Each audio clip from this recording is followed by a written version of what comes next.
Oi, gente, bem-vindos a mais um episódio do nosso Skin Talks. E hoje vamos falar sobre Outubro Rosa. A gente sabe a importância desse mês para a saúde da mulher, mas nesse episódio a gente quer ir além. Vamos falar sobre coisas que não aparecem no exame, mas que pesam muito no nosso dia a dia: o emocional. E para esse assunto tão necessário, temos uma convidada muito especial, a Daniela, que é psicóloga, e hoje ela vai nos ajudar a entender como o emocional reflete tanto no nosso corpo quanto na nossa pele. Oi, gente, eu sou Daniela Momba, eu sou psicóloga e eu trabalho com mulheres, com a saúde da mulher e principalmente voltado para a saúde mental. Oi, Dani, seja muito bem-vinda. Obrigada. E hoje a gente queria começar conversando sobre como a gente vê as mulheres dando conta de tudo, né? O trabalho, filhos, casa, cuidam da própria aparência, mas normalmente a gente acaba deixando o nosso emocional de lado, deixando isso por último. E porque é tão comum a gente ver as mulheres deixando o emocional de lado, a gente não consegue olhar para isso com tanta atenção. São tantas coisas para falar sobre essa pergunta. Tantas camadas. Tantas camadas, exato. E eu acho que isso que é muito legal aqui do podcast que vocês estão fazendo, que a gente está conseguindo aprofundar em coisas importantes, como pensar no autocuidado, né? E quando a gente pensa no autocuidado, a gente vai pensar na questão do Outubro Rosa, fazendo exames, né? Indo entender como é que tá a sua saúde. Mas para a mulher conseguir chegar nesse ponto, são tantas coisas que ela precisa dar conta, né? E que a gente precisa ter realmente uma rede de pessoas, assim, de familiares, mas também de amizades. E também da questão de a gente não ser ensinada a isso. A gente é ensinada a sempre, né, estar sorrindo e acenando mesmo que não esteja tudo bem, usando às vezes um sapato que tá apertado, mas usa porque tá bonita. Sim. Acho que isso é uma coisa que vem muito da questão cultural mesmo, e que o dar conta de tudo, exato, porque a gente evoluiu como sociedade, assim, no sentido de as mulheres saírem do trabalho doméstico para ir para poder trabalhar também, né, na rua e ter um trabalho remunerado, porque o trabalho doméstico acaba não sendo, mas a gente ganhou uma coisa sem abrir mão de outra, né, Sim. sem poder, na verdade, abrir mão de outra. Então a gente todos os trabalhos que a gente foi adquirindo foram ficando com a gente. A gente foi equilibrando cada vez mais pratinhos. Cada vez mais pratos. Chega num ponto que ficamos sobrecarregadas. Exato. E isso pensando na questão agora bem físico-química, assim, né? Aonde se produz o cortisol também tem a questão dos hormônios, dos outros hormônios, né? Uhum. E o nosso corpo, ele é todo voltado de hormônios, né? Tudo para equilibrar dentro dele precisa disso. Então, quanto mais estressada a gente tá ficando, mais isso vai aparecer no nosso corpo. Pode vir questões de psicossomática, que são essas doenças. Sim. E na nossa pele também. Reflete na nossa pele, no nosso corpo. E por que a gente sente tanta dificuldade em pedir ajuda? Essa é uma ótima pergunta. Vocês já viram uma entrevista daquela menina que faz Legalmente Loira, atriz? Sim.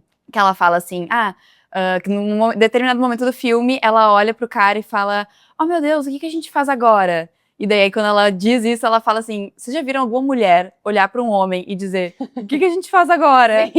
Não, Não né? existe, não existe. Não existe, a gente se vira, faz e acontece. Uhum. E isso é um fardo também. Tomando decisões.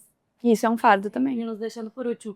E também quero falar um pouquinho da questão voltado para skincare, para a pele. Como tu comentaste da questão do cortisol, isso reflete muito na saúde da pele, né? Então, uma pessoa quando não tá bem internamente, ela pode ter acne, pode ter dermatite, mas tudo vem da alteração hormonal e o grande fator é o cortisol. Uhum. É muito interessante pensar, se uma pessoa quebra uma perna, ela fica em casa, assim, ela não vai trabalhar, Sim. né? Agora, se ela tá com uma ansiedade muito forte, se ela tá com uma depressão muito forte, assim, não tá visível, físico, material. Não é então, palpável. E tu não consegue comprovar pra outra pessoa, ó, é verdade o que eu tô dizendo. É verdade, eu estou muito mal, de fato, né? Sim. E a gente já tem uma questão também cultural de ser mais descredibilizada, né? Ah, não é verdade isso que ela tá sentindo, é exagero, ela é louca, ela não sei o quê. É vítima, é drama. Sendo que, né, a gente geralmente tá fazendo muito mais do que a maioria das pessoas. Exatamente. Muitas das vezes a gente vai criando uma casca, né? Já tem aquilo da mulher querer dar conta, num todo que a gente falou, marido, casa, filhos, fica super sobrecarregado e muitas vezes leva a depressão, ansiedade, vários fatores. Eu queria trazer um ponto aqui também, que hoje a gente fala muito sobre autocuidado, né? Nós na Uner falamos muito sobre isso, é uma pauta muito importante pra gente. Na internet se fala muito, mas eu acho que talvez essa palavra, o significado verdadeiro dessa palavra possa ter se perdido um pouco. Então eu acho que também é importante, a gente tá falando muito aqui a importância de pedir ajuda, de se cuidar, mas o que de fato é se cuidar? Para que isso não se torne uma pauta rasa. Se cuidar vai muito além do skincare, né? A gente sabe disso, mas a gente não pode deixar o significado dessa palavra se perder. E eu acho que é importante ouvir de uma pessoa que entende realmente disso. Quais são as coisas que a gente pode fazer, né?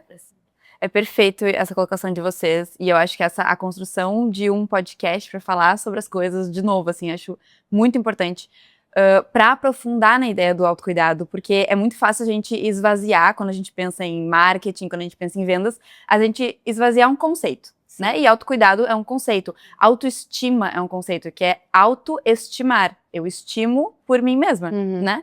Mas isso acaba sendo, eu vou comprar uma roupa, ou eu vou fazer, né, eu vou fazer um skincare. O skincare é uma parte importante desse quebra-cabeça, mas ele é um quebra-cabeça complexo e que a gente precisa estar olhando para a profundidade que ele tem. Porque, voltando para a ideia do cortisol, por exemplo, se a gente estiver usando skincare, mas não estiver conseguindo, sei lá, cuidar da nossa saúde mental, estiver com muito estresse. Né? Uma coisa assim. Dormindo bem, super simples. Ou super simples, nada simples, né? Quando você é mãe, não é nada simples tu dormir bem. Exatamente. Se tu não tem uma rede de apoio. Quando tu tá com problemas financeiros, por exemplo, tu não sabe né, como é que vai ser o teu dia de amanhã financeiramente falando. Então, tem muitas questões, assim, que eu acho que entra essa ideia do autocuidado, que hoje foi reduzida, mas que é importante a gente voltar a falar que isso parte de coisas muito básicas. Acordar de manhã, sentir o teu corpo. Como é que eu acordei hoje? O que eu tô pensando? Ter momentos de silêncio, que isso pra nós mulheres isso é muito raro. É raro. Né? É muito raro. Qual é o momento que a gente tem silêncio? É um momento de uma leitura que seja. Uma leitura, exato. Ou, assim, vou colocar numa meditação, mas não uma meditação clássica, pode ser, é ótimo, mas uma meditação de tu tá saindo pra caminhar, até sem fone de ouvido, sem nada, só observando o ambiente. Sem ser a protagonista que vai salvar alguém, que vai correr atrás de alguma coisa. No estado de alerta, sim. No estado de alerta. A demanda mental também é uma demanda que é nossa. A demanda de saber se tem coisas na geladeira para fazer o almoço é nossa. A demanda de saber se o filho levou a comida no lanche, se caiu vai ter que buscar, todas as demandas podem até ser com, sei lá, animais em casa, qualquer coisa, né? Sim. A demanda acaba sendo nossa. Então, quando a gente pensa nessa coisa do autocuidado, ele precisa englobar o todo, precisa ter uma questão de rede, e eu tenho visto cada vez mais nos atendimentos que é uma questão de rede de mulheres. Ter contato com outras mulheres, compartilhar, falar, fazer isso que vocês estão fazendo aqui. Que é poder sentar e dizer, tá difícil, nossa, hoje foi assim, sabe? É bom que alguém também sente o mesmo. Exato, e poder pedir ajuda, poder... Que é só contigo. Exatamente, e isso é doido, porque quando a gente vai pensar que as mulheres ficaram muito tempo dentro de casa, assim, no sentido de só podendo ficar dentro de casa, né, que elas não tinham outra opção, a gente acaba ficando muito isolada. Sim. Né? Exatamente. Não dividindo com outras mulheres, às vezes não mostrando a vulnerabilidade, né? Que é muito importante mostrar, né? E acolher esse sentimento num todo para fortalecer.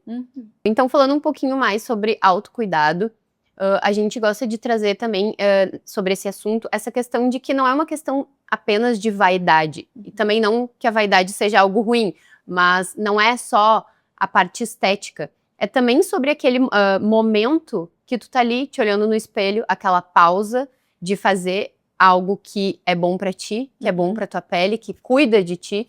Então não é só sobre estar dentro de um padrão, né, padrão estético, eu digo, mas sobre ter aquele momento contigo, que pode ser no skincare, que pode ser em outra coisa que tu goste também, mas o skincare é algo que traz esse momento de se olhar no espelho, se enxergar e se sentir. Isso de se olhar no espelho eu acho magnífico, assim, eu acho extremamente importante. Eu trabalho muito com mulheres que saíram de relacionamentos difíceis, assim, meu tema principal é sobre relacionamentos difíceis, né? E muitas delas, elas saem, assim, do relacionamento de uma maneira que elas não sabem o que elas gostam, quem elas são, e não só não sabe isso, como não sabe por onde começar procurando. E eu sempre falo, fica 3 minutos olhando no teu olho no espelho. Só isso, não precisa pensar nada específico, não precisa falar nada específico, mas deixa vir alguma coisa que, sabe, que tá aí dentro, e esse momento de se olhar no espelho é muito importante. E é interessante pensar que a gente vai fazer skincare quando acorda de manhã e antes de dormir, né? Porque é um momento muito interessante de tu te olhar no espelho, conversar contigo, desejar algo pro teu dia. Sim. A mesma coisa antes de dormir, Fazer assim, uma né? reflexão Fazer uma sobre reflexão. o teu dia também. Exato. E esse momento, assim, de se enxergar, de se reconhecer como indivíduo, sabe? De ver que tu é uma pessoa, que tu não é todo mundo que tá te demandando coisas, os teus filhos, o teu marido, a tua família, sei lá, o teu trabalho, tá sempre te demandando uma versão tua, né? A mãe, a filha, a esposa, enfim, a pessoa do trabalho.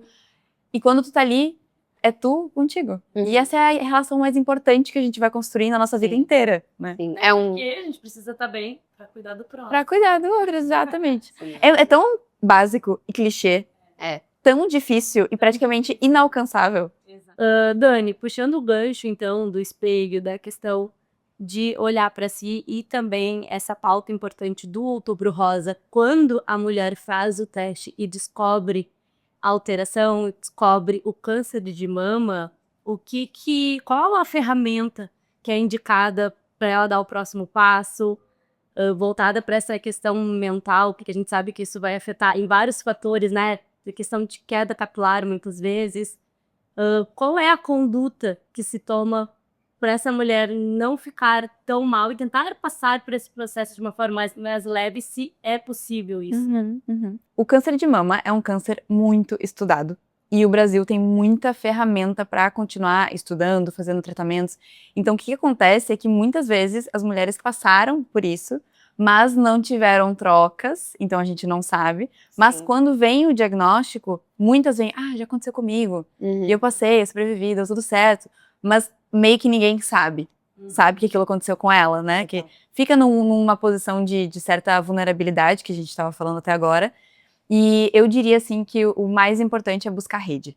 Eu sempre vou trazer essa pauta porque ela é realmente muito importante. Buscar rede numa liga de combate ao câncer, por exemplo, num ciclo de amigas, né? Daqui a pouco numa universidade que tenha próximo, que possa ter algum grupo, que tenha alguma coisa nesse sentido, assim, de sentar e poder realmente conversar. E, com certeza, buscar um processo psicoterapêutico, né? Porque é muito importante poder entender da onde que veio isso, assim, sabe? Da onde que vem essa dor? Como é que tá sendo para ela passar esse processo? Tem mulheres que realmente conseguem passar por esse processo de uma maneira muito forte, né? Mas geralmente porque elas têm uma rede, geralmente elas têm... Exato, recebe assim esse amor e esse cuidado, porque é um momento que a gente vai ficar um pouco mais fragilizada de uma maneira ou de outra, né? Seja esteticamente por causa da questão da químio, onde cai o cabelo, ou seja realmente daqui a pouco por fraqueza do corpo mesmo, né? Fraqueza física. Exato, não vai conseguir fazer algumas coisas, mas que é algo que é temporário, né? E que esperança é um sentimento muito importante também nesse processo. Então, se tu estiver, por exemplo, passando por uma depressão, é muito importante que nesse momento tu tenha esse apoio para poder alimentar uma esperança mesmo, né? Para poder trazer uma força de algum lugar, né? Isso para mim é rede de apoio, psicoterapia e grupos de outras mulheres que passaram por isso, com certeza sempre ajuda muito. Normalmente isso acaba ficando um pouco esquecido, porque no momento que tu tem um diagnóstico, tu vai pensar na parte, né, na quimioterapia, em todos os processos que tu tem que fazer, processos médicos, e tu acaba deixando de lado, fora o resto da tua vida, né, que não para, tu tem o teu trabalho, tu tem a tua família, tu tem os teus filhos, nada disso, tudo isso continua acontecendo, então acaba ficando por último o cuidar da tua saúde mental, do teu emocional, e muitas vezes isso é o que te ajuda também a superar, obviamente, né, todo o contexto médico e tudo mais, mas como tu falou, a esperança é muito importante, tu sentir que vai dar tudo certo, se sentir amada nesse momento de vulnerabilidade, te ajuda muito a sair, né, desse lugar ruim. Então, isso acaba ficando muito em último lugar, normalmente, né, depois eu vejo, depois eu faço um acompanhamento, depois eu converso com alguém, não preciso conversar agora eu tenho que dar conta do meu trabalho, tenho que dar conta dos meus filhos e do tratamento, né, da doença, e acaba que a gente não pensa, e muitas vezes não se fala nisso, né, ninguém te diz, agora tu vai começar o teu acompanhamento médico, mas também o teu acompanhamento psicoterapêutico, e enfim, vai conversar com outras pessoas, acaba que não existe esse incentivo, né? E os nossos sentimentos, eles vão afetar diretamente no tratamento, na forma como a gente se recupera, com o que vai acontecer, assim, no entorno, né? Porque é isso que a gente tá falando. Imagina essa mulher que a gente tava descrevendo até agora, que ela é totalmente, assim, dona de si, faz tudo, ajuda todo mundo. que acontece com o todo mundo Sim. quando ela precisa de ajuda, né? Se todo mundo vai estar ali por ela ou não. Então, é muito importante isso que a gente está trazendo aqui, da psicoterapia também, porque as emoções vão estar completamente ligadas com o caminhar do processo, assim, né? E para fechar, então queríamos deixar uma mensagem que o Outubro Rosa é assim sobre diagnóstico, sobre prevenção, exames, mas também é sobre olhar para dentro, cuidar de si e principalmente cuidar da nossa saúde mental, que reflete num todo na nossa vida. Então gostaria de agradecer a Dani pela presença. Muito obrigada. Eu também adorei. Foi muito bom, muito bom. E obrigada por ter aceitado participar desse episódio. E, gente, é isso. Obrigada. Até o próximo Skin Talks. Tchau.